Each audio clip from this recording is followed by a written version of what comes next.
Assalamualaikum warahmatullahi wabarakatuh. Saya Wahyu Oktariati, mahasiswa program studi profesi nurse Tika Surya Global Yogyakarta tahun 2020. Video ini saya buat guna memenuhi tugas individu stase keperawatan jiwa. Dalam video kali ini saya akan memberikan contoh edukasi atau pendidikan kesehatan kepada keluarga tentang peran keluarga dalam penanganan kekambuhan pasien gangguan jiwa.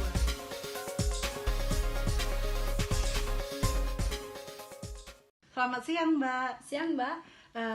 Ini dengan keluarga Mbak Putri. Iya, Kalau boleh tahu saya bicara dengan siapa? saya kakaknya Mbak Putri. Oh, kakak kandung? Iya. Oke, baiklah. Saya perawat Wahyu Oktariati, Mbak ya. Iya. Saya yang merawat Mbak Putri selama beberapa bulan di sini. Ini kan sebelumnya Mbak Putri tahun lalu pernah dirawat juga di sini selama beberapa bulan, kurang Iya, lebih iya. 6 bulan. Iya. Karena dia mengamuk-ngamuk ya, melakukan perilaku kekerasan di sekitar rumah, di rumah sama keluarga juga gitu. Iya, Mbak. Nah, maka dari itu, saya sebagai tenaga kesehatan ingin memberikan edukasi atau pendidikan kesehatan kepada Mbak selaku keluarganya tentang peran keluarga dalam penanganan kekambuhan pasien gangguan jiwa kayak gitu. Nah, membutuhkan waktu kurang lebih sekitar 10 menit. Apakah bersedia? Iya, bersedia. Oke, Mbak, sebelum masuk ke pembahasan, saya mau bertanya dulu ya sebelumnya. Apakah Mbak tahu apa yang dimaksud dengan kesehatan jiwa? Kalau menurut saya kesehatan jiwa itu yang jiwanya nggak ada gangguan, mungkin kayak gitulah. Ya, jadi menurut Kemenkes RI juga mengatakan bahwa kesehatan jiwa itu di mana batin seseorang merasa tenang dan tenteram sehingga bisa menikmati kehidupannya secara nyata kayak gitu ya. Kemudian Mbak tahu nggak yang dimaksud dengan sakit jiwa itu seperti apa? Sakit jiwa. Eh, Mungkin maksudnya nggak normal gitu. Iya, nggak normal bener. Jadi sakit jiwa itu seorang yang mengalami gangguan pada emosinya kayak gitu ya. Jadi berdampak pada mood dan perilaku. Jadi dia tuh lebih agresif kepada orang-orang sekitar kayak gitu. Nah, tadi kan Mbak sudah tahu ya yang dimaksud dengan kesehatan jiwa, gangguan jiwa itu seperti apa. Nah, sekarang masuk ke kekambuhan. Kekambuhan sendiri itu dimana timbulnya gejala dari seseorang yang awalnya telah mengalami perubahan bagus kayak gitu.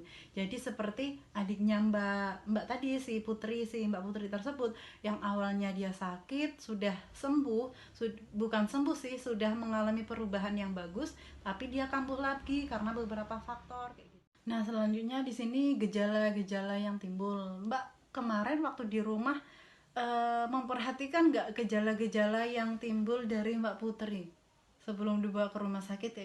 Kok tahu kalau itu tuh kambuh kayak gitu? Gimana? Menimbulkan gejala apa gitu? Beda gitu, suka marah-marah. Iya. Jadi gejala-gejala yang timbul dari kekambuhan tersebut dia tuh lebih agresif kayak gitu. Yang awalnya sudah tenang, dia lebih agresif. Kemudian dia lebih suka menyendiri, lebih murung kayak gitu. Nafsu makan berkurang, kemudian tidurnya gimana?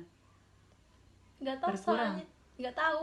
Oke, kalau orang yang mengalami kekambuhan yang awalnya dia sudah tenang nih, bisa tidur seperti semula. Nah, di situ dia karena pikirannya terganggu lagi, nah dia mengalami kesulitan untuk tidur, salah satunya juga kayak gitu. Nafsu makannya juga kurang pastinya ya. Oke, Mbak, selanjutnya di sini ini poin yang sangat penting ya. Di sini faktor-faktor yang mempengaruhi kekambuhan pada pasien. Nah, ini kan karena kekambuhan ya, kemarin Mbak Putri dibawa ke rumah sakit karena kambuh. Nah, di sini ada beberapa faktor yang mendukung kekambuhan. Yang pertama itu faktor keluarga.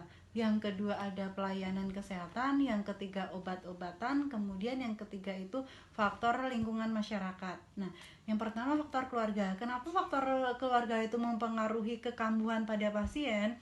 Karena ketika pasien tersebut pulang dari rumah sakit terus nggak dapat dukungan mental terutama dari keluarga, dia akan ngedon kembali sehingga si pasien tersebut yang awalnya sudah stabil, pokoknya sudah bisa bersosialisasi, pokoknya sudah nggak agresif lagi.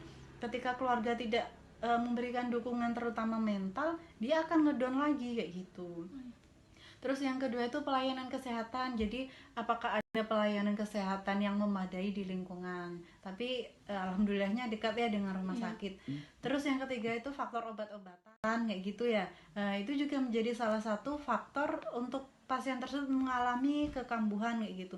Karena namanya orang yang mengalami sakit jiwa itu kita nggak seperti sakit pada umumnya mbak yang kita bisa lihat secara fisiknya kayak gitu ya. Jadi dia itu harus mengkonsumsi obat terus menerus kayak gitu dan terjadwal. Terus yang selanjutnya itu faktor lingkungan masyarakat. Nah di mana ini juga sangat berperan penting untuk kesembuhannya. Jadi kalau di masyarakat tersebut yang tidak mendapat dukungan seperti di keluarga, dia ketika dia keluar rumah nih dia masih disinisin atau ditakutin orang menghindar kayak gitu, itu bisa membuat si pasien tersebut, Mbak Putri tersebut merasa ngedon lagi, jadi dia bisa bersifat agresif lagi kayak gitu ya. Iya.